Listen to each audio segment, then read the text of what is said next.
Seru, siniar edukatif, ringan dan unik. Halo Nawak-Nawak Boys, apa kabar Kar? Ketemu lagi dengan kami di UPT Balai Diklat Kependudukan dan Keluarga Berencana Malang. Di siniar episode kali ini kita sudah kedatangan bintang tamu dan kita bakal ngobrolin nih tentang suatu hal yang pasti ditunggu oleh nawak-nawak sekalian. Sudah hadir di studio yaitu Mas Hendy dari Pusbang SDM. Selamat siang Mbak Bene. Selamat siang Mas Hendy, apa kabarnya? Alhamdulillah baik. Selamat siang juga buat nawak-nawak. Iya, Nawak-nawak. benar. Nawak-nawak kalau di Malang itu kawan-kawan dibalik jadi nawak-nawak seperti itu. Oke, kawan-kawan jadi nawak-nawak. Iya. Oke. Mas Hendy boleh diperkenalkan dulu? Perkenalkan, saya Hendy Nur Irawan. Saat ini saya diamanahkan dan ditugaskan dari Pusbang SDM Kependudukan dan Keluarga Berencana itu untuk memimpin tim 5. Tim Tim 5. 5. Jadi di Pusbang itu kita punya 7 tim. Kebetulan saya diminta untuk bertanggung jawab atas tim 5, yaitu tim pembina jabatan fungsional bidang pendidikan dan keluarga berencana. Jadi ada penata KKB, kemudian penyuluh KB dan juga PLKB. 3 yang kita pegang. Yang awalnya kalau dulu mungkin Mbak Bene tahu, penata itu dulu di kependudukan. Iya. Sejak nomenklatur baru itu di Pusbang. Kemudian penyuluh. Nah, penyuluh ini memang sedikit berbeda dengan penata. Kalau penyuluh itu unit pembinanya juga masih di lini lapangan, tapi untuk proses uji kompetensinya ada di Pusbang SDM, penyuluh dan PLKB. Penyuluh, PLKB dan juga penata KKB. Ya. Itu untuk pengembangan kompetensinya ya. Pengembangan kompetensi dan juga uji kompetensinya. Uji kompetensinya ada di tim 5. Ini kalau ngomongin tentang uji kompetensi, terus juga pengembangan kompetensi, kan banyak dari nawak-nawak ini yang adalah penyuluh KB pasti ya, dan juga PLKB yang mungkin juga sudah mulai bertanya-tanya nih Mas Hendy tentang bagaimana sih tentang uji kompetensi dan juga pengembangan kompetensi yang bidang jabatan tersebut ya. Nah, kalau dengar-dengar nih dari omong-omong dari teman-teman penyuluh lapangan sendiri Mas Hendy, sebenarnya kalau uji kom PKB dan juga penata KKB ini pelaksanaannya tuh seperti apa dan apakah ada seperti periode tertentu? Oke, baik, terima kasih Mbak Bene. Jadi memang sejak tahun 2025 ini, sejak kami memegang pelaksanaan uji kompetensi penata KKB, kemudian penyuluh KB dan juga PLKB, saat ini kami sedang merancang peraturan Menteri Kependudukan dan Pembangunan Keluarga tentang pelaksanaan uji kompetensi di bidang kependudukan dan pembangunan keluarga dan keluarga berencana. Nah, saat ini proses dari peraturan Menteri tersebut setelah kami harmonisasikan dengan Kementerian Hukum dan juga unit terkait, kemudian saat ini kami sedang meminta kembali proses ACC atau tanda tangan dari Pak Menteri untuk kami kirimkan kembali ke Kementerian Hukum untuk diundangkan. Nah, setelah proses diundangkan, otomatis nanti peraturan tersebut sudah sah untuk dipakai sebagai dasar hukum penyelenggaraan uji kompetensi. Nah, untuk waktunya ini banyak sekali teman-teman yang bertanya ya. Yang Japri itu wah luar biasa sekali itu, pokoknya satu hari itu HP kalau nggak panas ngeheng lemot lah itu ya pokoknya. Tentang uji kompetensi uji ini kompetensi. ya. Jadi nawa itu banyak sekali yang bertanya, Pak Hendy kapan bisa daftar uji kompetensi? Ya, jadi pendaftaran uji kompetensi sampai saat ini belum kami buka. Uji kompetensi teknis itu kami masih menunggu tadi terbitnya dan diundangkannya peraturan menteri terkait uji kompetensi. Jadi kalau ada yang tanya kapannya itu, kami belum bisa memastikan secara detail atau fix, karena memang semua ini tergantung dari terbitnya peraturan menteri tadi sebagai dasar hukum kita untuk menyelenggarakan uji kompetensi. Tapi yang pasti setelah permennya itu keluar dan diundangkan, pasti kami tentunya akan bergerak cepat untuk mempersiapkan dan melaksanakan uji kompetensi. Ini kan karena kalau tadi Mas Hendy bilang tuh HP sehari tuh sampai panas ya, karena saking banyaknya. Betul mungkin sekali, nawak-nawak tuh yang betul. tanya. Nah, apakah dari Pokja 5 ini, kalau misalnya nawak-nawak ingin mengakses informasi terkait dengan kapan uji kom dilaksanakan, lalu juga mungkin syarat-syaratnya, kira-kira selain menghubungi Mas Hendy ini bisa mengakses informasinya di mana Mas Hendy? Baik, terkait mengakses ya. Kalau akses sebenarnya kami buka secara luas. Yang Japri pun insya Allah tetap kami balas meskipun responnya lama ya, karena memang banyak sekali selain teman-teman di internal Kemenduk banget, teman-teman daerah itu juga banyak. Jadi, terkait itu kami sebenarnya punya sosial media, Instagramnya Pusbang SDM atau biasanya kita kalau ada informasi yang butuh cepat respon, kami share sebar ke grup-grup WhatsApp yang sudah kami miliki. Contohnya kami di tim 5 sempat di awal tahun itu membuat grup penata KKB se-Indonesia. Jadi isinya tuh nggak cuman penata KKB internal Kemenduk Bangga BKKBN, tapi juga teman-teman penata KKB yang ada di daerah. Nah itu kami sudah buatkan grupnya, wadahnya. Jadi penata KKB ataupun calon penata KKB bisa masuk ke dalam grup itu. Jadi untuk penyebaran informasinya tentu lebih cepat. Kemudian yang pasti itu nanti melalui surat resmi tetap akan kami terbitkan terkait pengumuman uji kompetensi, kemudian persyaratannya, kemudian jadwalnya itu semua nanti akan kami umumkan lewat surat resmi. Oke, gitu. berarti jalur komunikasinya selain tadi Japri ke Mas Hendy, mungkin nawak-nawak tuh bisa mengaksesnya lewat Instagram Pusbang SDM. Instagram Pusbang SDM dan itu alhamdulillah kan memang aktif ya, Iya. jadi ada info nanti akan kami infokan di bisa DM ke adminnya mungkin ya. DM boleh, kalaupun di surat itu sebenarnya sudah ada kontak personnya, narah hubungnya, dan termasuk teman-teman di tim 5, cuman memang karena load banyak yang menghubungi ya, kalau misalnya belum terbalaskan atau terlewat itu ya mohon dimaklumi ya gitu kan. ya.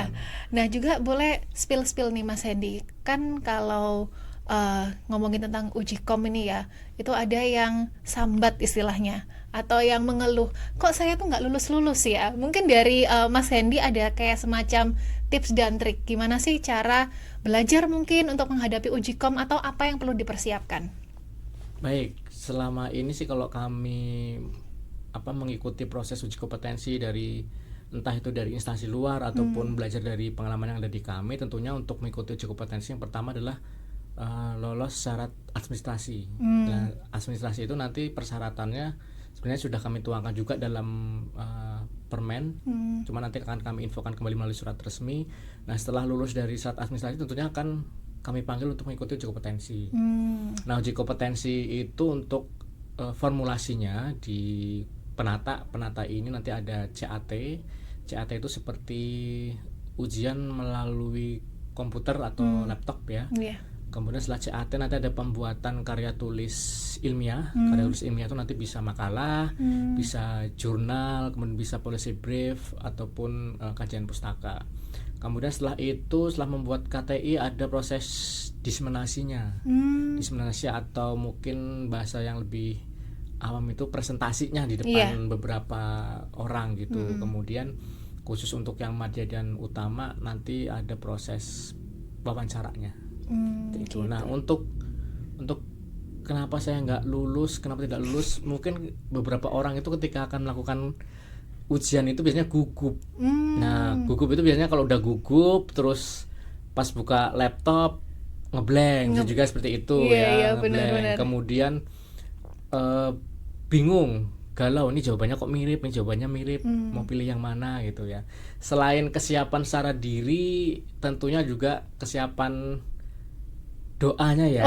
Di sela-sela mungkin 90% itu berhasil karena dirinya, tapi 10% juga ada kekuatan doa, kekuatan jalur dari langit ya, jalur langit seperti gitu ya. Jadi sama seperti CPNS ya, CPNS itu kan belum tentu yang nilainya sekolah itu nilainya bagus bisa lolos, tapi yang temannya nilainya biasa-biasa aja ternyata lolos. Jadi tetap ada kekuatan-kekuatan doa selain tetap belajar dan mempersiapkan diri tentunya. Oke, kalau untuk CAT mungkin ada persiapan sebelum menghadapi ujian. Itu kan seperti ujian CAT itu ada batas waktunya seperti itu kan ya Mas Hendy ya.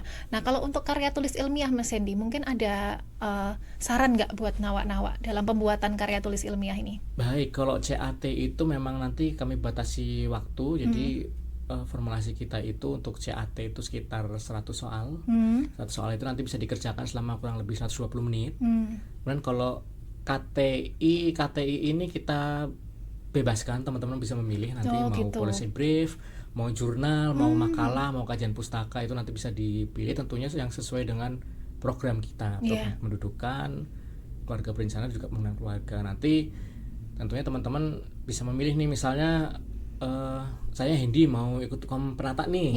Saya itu menguasainya demografi, saya ngambil tulisan tentang demografi, ya monggo silakan. Gitu. Nanti pakai data-datanya, mau pakai data dari SDKI, dari Susenas, dari SIGA, itu juga kami bebaskan selama memang bisa dipertanggungjawabkan datanya tersebut. Seperti itu. Kemudian Ya tentunya nanti juga kami akan berikan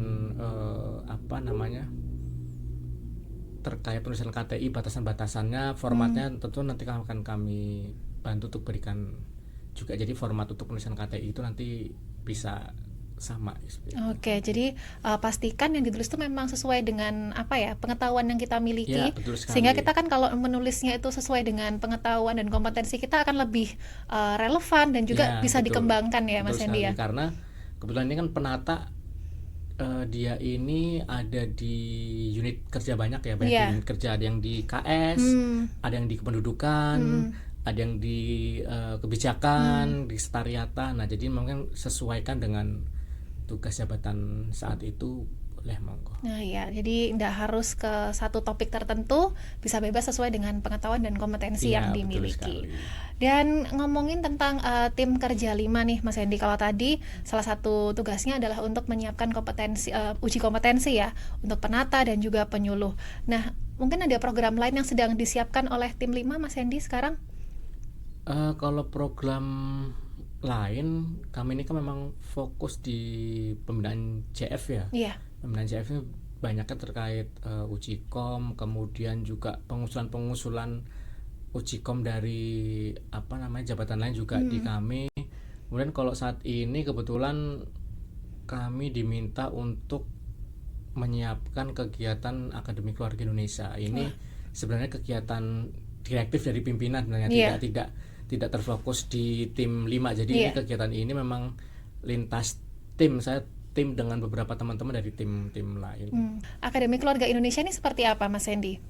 Ya, jadi Akademi Keluarga Indonesia ini merupakan inisiatif langsung dari Pak Menteri, Pak Wihaji, terkait pembentukan karakter remaja melalui proses pelatihan, edukasi, mungkin ada juga nanti orientasi untuk membentuk karakter sebagai calon penerus bangsa yang utama. Terus kemudian mereka ini kan calon-calon nanti untuk berkeluarga ya, calon ayah, calon ibu tentunya. Ketika sudah disiapkan dini sejak saat ini, pengembangan SDM semakin baik, semakin matang, tentunya saat kehidupan berkeluarganya juga lebih settle, lebih baik dibandingkan mungkin orang-orang yang belum terpapar terkait Akademi Keluarga Indonesia ini.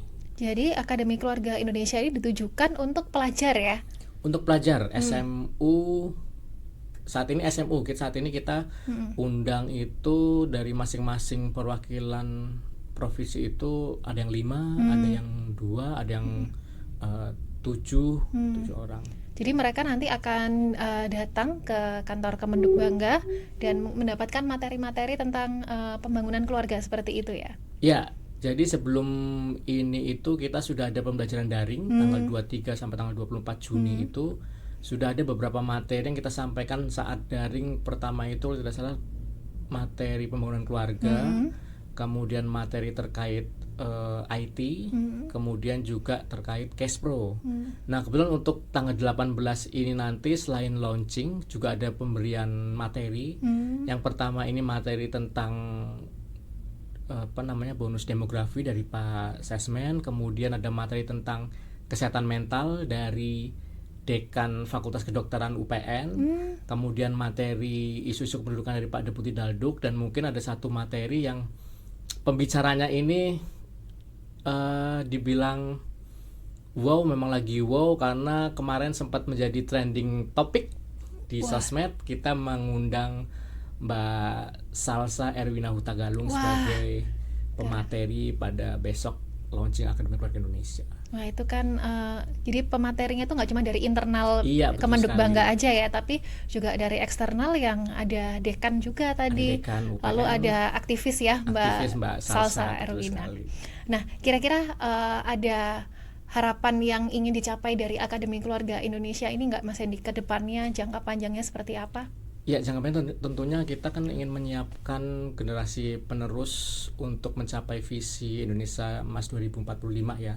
Pembentukan SDM yang unggul, tentunya ketika mereka nanti lulus dari Akademi Keluarga Indonesia ini bisa meneruskan informasi atau menjadi peer edukasi di tempat dia belajar selanjutnya. Kalau sekarang kan mereka kelas 2 SMU, kemudian nanti tahun depan lulus bisa masuk ke kampus atau mungkin ke sekolah lain. Yang menjadi pionir itu mereka yang membantu untuk menyebarluaskan terkait info-info yang sudah mereka dapatkan seperti itu. Oke. Dan ngomongin juga tentang posisi UPT ya Mas Hendy Ya. yang di bawah Pusbang SDM. Nah, Pusbang SDM sendiri kan pastinya punya banyak indikator kinerja yang harus tercapai. Bagaimana memposisikan UPT-UPT yang ada di Jawa Tengah, Jawa Timur dan juga Jawa Barat ini sebagai supporting dari Pusbang SDM sendiri? Ya, terima kasih Mbak Beni. Memang kita ini memiliki 8 unit pelaksana teknis ya, Iya. 3 di Jawa Barat, 3 di Jawa Tengah dan 2 di Jawa Timur. Nah, UPT ini memang sebagai kepanjangan tangan dari Pusbang SDM, karena kalau kita lihat ini kan Pusbang SDM load kegiatannya cukup banyak dan cukup padat, tentunya juga membutuhkan istilahnya tangan-tangan Iya. yang untuk membantu mencapai KPI-nya Pusbang. Dari situlah maka UPT ini sebagai supporting yang memang kalau kita lihat mendapatkan amanah pelatihan juga harus melakukan pelatihan, kemudian juga ada diberbantukan dari perwakilan untuk mencapai target perwakilan juga bisa, yang pasti tentunya dari kami tentu tidak akan bisa lepas dari bantuan teman-teman di Iya. UPT ini, karena kalau kita lepas ya kita pasti akan ya istilahnya keteteran ya dengan banyaknya kegiatan target yang harus dicapai di tahun 2025 ini khususnya gitu. Yang pasti harapan kami tentunya selain sehat fisiknya, sehat juga mentalnya dalam bekerja. Itu penting sekarang, kesehatan mental ya. Iya, betul sekali. Itu salah satu materi nanti kesehatan Oh, gitu mental ya? buat di Akademi Keluarga Indonesia, yang pematerinya dari Dekan UPN, salah satu beliau ini Dekan UPN dari Fakultas Kedokteran, salah satu narasumber yang memang sudah banyak menurunkan buku ilmu terkait kesehatan mental khususnya gitu. Oke, harapannya nanti bisa bermanfaat ya. Untuk ini Gen Z atau Gen Alpha berarti ya ini sasarannya nanti ya? Iya, rata-rata untuk anak SMU berarti Gen Z ya, Gen Iya. Z dan Gen Alpha. Nah, itu gitu. pendekatannya kan harus beda lagi Iya, ya betul sekali. dengan yang seusia kita ini. Benar. Nanti kemudian nanti akan kami tayangkan di YouTube juga, nanti kalau misalnya teman-teman nawak-nawak pengen lihat, pengen ketemu Kak Salsa secara langsung, pengen lihat, boleh sekali nanti gitu. Pasti akan bermanfaat banget. Dan Betul iya, sekali. mungkin juga untuk nawak-nawak yang mungkin putra-putrinya juga seusia SMA, nah bisa mendapatkan Iya. pembelajaran dari situ Betul juga. sekali. Nah, sebelum kita mengakhiri obrolan kita pada hari ini, mungkin Mas Hendy ada kata-kata untuk hari ini? Kata-kata hari ini, nikmati prosesnya, jangan cuma mengejar hasilnya. Cakep. Demikian awak-awak untuk ngobrol kita pada hari ini, dan terima kasih untuk Mas Terima Hendy kasih sekali Mbak Beni. untuk hadir di studio UPT Balai Diklat Kependudukan dan Keluarga Perencana Malang. Kita ketemu di siniar selanjutnya. Dadah. Terima kasih.